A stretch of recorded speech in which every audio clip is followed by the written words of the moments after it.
Saat ini saya sedang berada di tempat pengembukan hewan sapi yang untuk dikurbankan. Jadi bagi masyarakat yang ingin berkurban tahun ini penting ya edukasi. Apakah hewan yang akan dikurbankan itu sudah benar-benar sehat sesuai dengan standar kesehatan hewan dan juga syariat Islam. Untuk lebih jelasnya, nanti kita akan bertanya langsung dengan dokter hewan. Pak Herman ini merupakan tenaga kesehatan hewan dari Dinas Tanaman Pangan, Hortikultura dan Peternakan Kabupaten Bengkalis. Nah, sekarang ini saya berada di Desa Pangkalan Batang, di tempat pengembukan sapi milik Pak Ahmad ya. Ini udah 3 tahun ya. Tengok dari giginya Bu Sri. Bagaimana cara mengecek hewan itu sudah memenuhi syarat atau cukup untuk dikurbankan, Pak? Kita tengok dari giginya Bu. Ini sudah ganti, ini 2, berarti dia sudah 2 tahun. Ini yang sebelah sini sudah tanggal, itu mau memasuki umur di 3 tahun. Kalau dia 4 tuh 3 tahun, kalau dia tambah lagi 2 lagi, berarti tambah umurnya setahun lagi, berarti 4 tahun. Semakin tua nanti giginya tuh semakin aus. Jadi kalau yang belum cukup umur giginya masih gigi di seri ini, kecil. Ini gitu. Tanda dia kan dah beda, size-nya udah beda. Ini udah besar, ini yang kecil. Jadi masyarakat tanpa dokter hewan pun sudah bisa mengecek apakah sapi itu sudah cukup umur atau belum. Kalau dari segi umurnya, tapi nanti kita tidak lupa juga kita tengok di buah zakarnya. Nah, kalau kita tengok sapi lain, kita tengokkan buah dia itu ada 2. Kalau satu kategorinya cacat. Terus tengok juga dia tidak boleh pincang. Tanduk dia, telinga, semuanya, ekor harus dicek juga. Sapinya itu sudah diperiksa dan layak untuk dikorbankan. Apa nama kalungnya itu Pak Herman? Identitas dia tuh. Nah, bahasanya sudah diperiksa. Ini pemiliknya Pak Ahmad yang punya sapi-sapi ini ya. Pak Ahmad, sapi yang di depan Bapak ini berapa harganya Pak? Ini kita jual 21,5. Ini sapi yang paling mahal yang mana nih Pak? Loh, Yang hitam ini berapa nih Pak? 23. 23 juta. Berapa banyak sapi di sini nih Pak? Ada 16 ekor. Bagaimana Bapak memastikan sapi-sapi Bapak nih sehat terus? Yang jelas cukupkan vitaminnya, cukupkan makannya, komposisi makanannya, ransumnya, cukupkan. Sudah itu kita waktu kita pilih dari awalnya itu kita pastikan tidak terkena serangan wabak macam PMK. Ini udah divaksin semua Pak? Ini sudah. Selain Pak Herman, di sini juga ada dokter hewan Pak Rido. Beberapa waktu yang lalu kan masyarakat juga sempat heboh ya dengan PMK. Untuk di Bengkalis gimana Pak?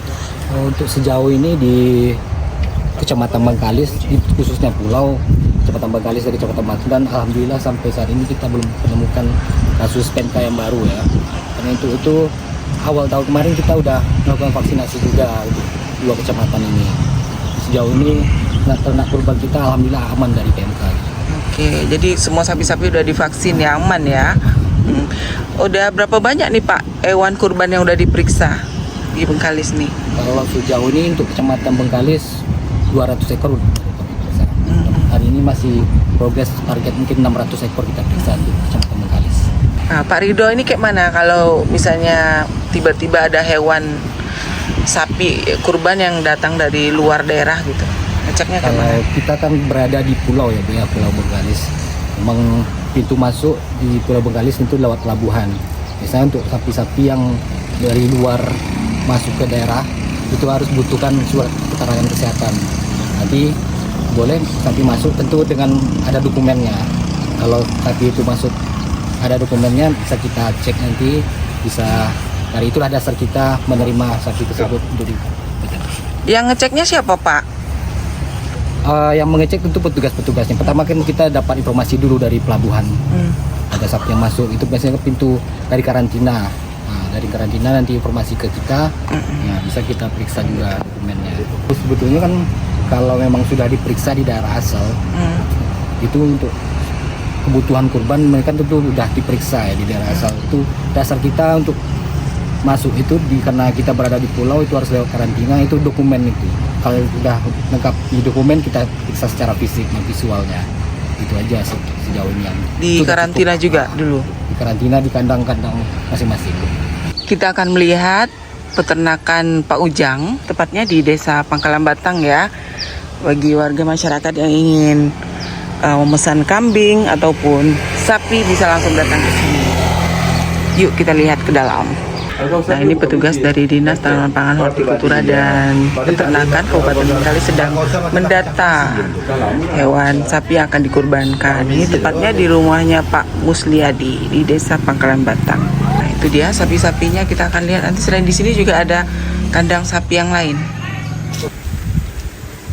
Besar sekali sapinya ya. Pak Musliadi sedang mengikat sapi yang akan diperiksa. Ini karena sapinya besar, makanya ngikatnya betul-betul kuat ini ya Pak ya. Ini siapa namanya Pak? Kamu di lanjut beraja. Nah, ini petugas kesehatan hewan sedang mengecek hewan sapi yang akan dikurbankan milik peternak Pak Musliadi.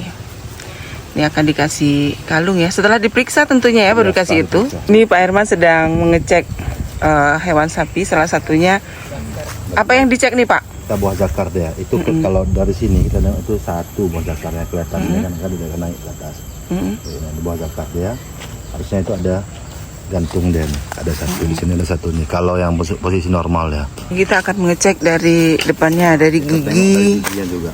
dan juga oke ya, matanya. tanduknya oke ya, telinganya oke, tidak ada yang cacat. Ditanduk Mbak ini. Jangan boleh Mbak tolong buka mulutnya, yang gigi dia. Nah, itu dicek giginya ya. Ya, ini udah banyak tahun nih Bu. Ini udah 3 tahun setengah. lebih nih 2, 3, 4. Ini udah sudah 4 tahun. Ya. 4 tahun ke atas. Pak, sejak kapan nih Pak pelihara sapi Pak? 3 tahun setengah itu lah. Berapa banyak sapi sekarang yang Bapak Kalau pelihara? di sini 10, yang di kandang ada 24. Oh, jadi selain di sini yang terbaran di bawah-bawah pohon ini juga ada di kandang ya Pak ya? Ini sudah dipesan orang semua Insya Pak? Allah udah habis semua Bu. Kita lihatnya ada yang paling besar ini Pak ya? Ini berapa Pak yang ini Pak? Semalam yang ini 24. Ini sapi apa namanya Pak? Bali juga Bu. Sapi Bali juga. Yang namanya Bali Super ini. Pak, Bapak ambil sapi-sapi ini dari mana Pak? Rata-rata ngambil daripada bagian siapa api. Oh, dari bagan dari luar daerah ya? Kalau untuk Bengkalis ikut persiapan tak ada. Itu adalah pakannya itu. Satu hari berapa kali ngeramban Pak? 2-3 gerobak. Oh, 3 gerobak ini ya? Agak garang. Iya, ini agak garang katanya nih. Nah, ini kita udah di kandang penggemukan milik Pak Ujang atau Pak Musliadi. Nah, kalau yang ini kayak mana dokter? Ini belum ada. Oh, itu gigi apa namanya? Ini masih gigi susu. Oh, berarti ini belum cukup umur ya? Tuh. Total dengan yang di sana Pak? Total semua 26 ekor. Ini sapi-sapi apa aja nih Pak yang Ini Bapak ternak? Bali, Rambon, PO, itu aja Bu. Sampai bisa dijual? Ini pengemukan selama 1,5 bulan Bu, ya kan? Alhamdulillah dalam perjalanan pengemukan pembelian ada juga terpaksa kita jual gitu. Tapi kita jalan terus. Ini nama pengemukan terus kita jalankan. Nah, salah satu usaha bagus ini penggemukan sapi, nggak begitu lama ya? Ada 2 bulan lebih kurang ya? lebih kurang itu. 1 ekor sapi ini berapa bisa ambil untung bersihnya Pak? Ini di kisar sekitar 1 juta, 1.200.000 bisa mencapai karena ada 800 tengok ekonomi masyarakat kan.